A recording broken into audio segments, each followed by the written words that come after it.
Hi, I'm Dr. Tama Cathers, and here I am on a training hike on the Appalachian Trail. Here is a stealth campsite, and the trail is behind you. The Appalachian Trail is a trail that I'm very familiar with, and I like hiking on it. I've been doing training hikes at home. I live in Michigan, and there's not much elevation change there. There's one park that has some elevation change, and fortunately, it's deep enough that I can get 5-6 miles in without having to repeat loops. I started with 1 mile at home and 2 miles at the park. And the next week, I increased that by half mile. By the time I got to 3 miles at the park, I started increasing my home walks to 1.5 miles. I'm now walking 5 to 6 miles in the park and 2 miles at home. Otherwise, it gets really boring. What I found is those long walks are good. I've come up to speed and I can do them, but they usually wipe me out for the rest of the day, sometimes for the next day. I also realized that the El Camino that I'll be walking on has 60 to 70% roadblocks. And I don't know what kind of roads, if it's more paved or more dirt or gravel roads or a mixture of both, but my feet don't like roads. So I've started throwing in roadblocks during my long walk and my home walks if possible. The first roadblock that I did, I had a 14-pound pack. I went 2 miles and I got blisters on my feet.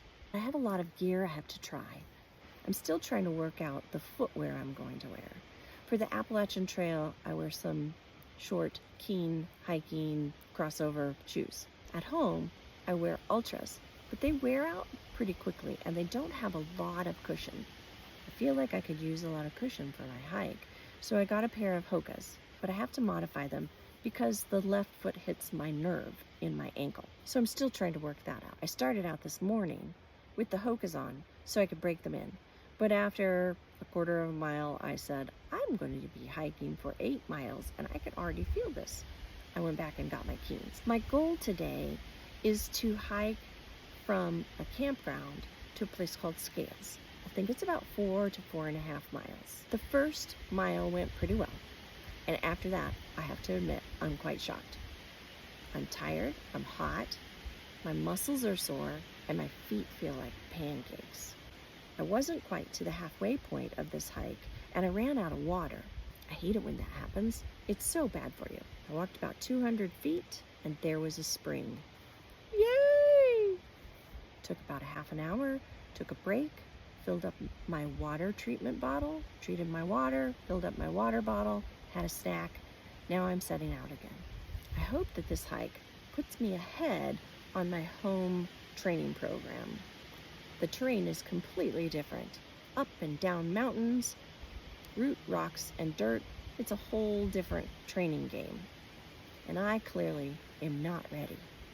When I decided to do the El Camino Trail, it's because I found a trail where they have luggage transport, and I thought I could probably do that if I get my gear carried for me.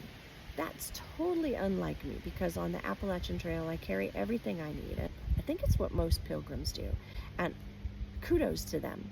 They narrow their gear down so that their pack weights are very low, like 10 kilograms, 20 pounds. Wow, I'd be amazed if I could get my Appalachian Trail backpack that low. It pains me to send my gear ahead, but I'm going to be carrying a CPAP, possibly a nebulizer, and a bunch of medication. And I just have decided not to do that, not to carry my gear. I hope you'll stick with me and keep watching my channel because we're getting into what I think is more fun, which is the gear and the fear. But now it's time for me to go hiking.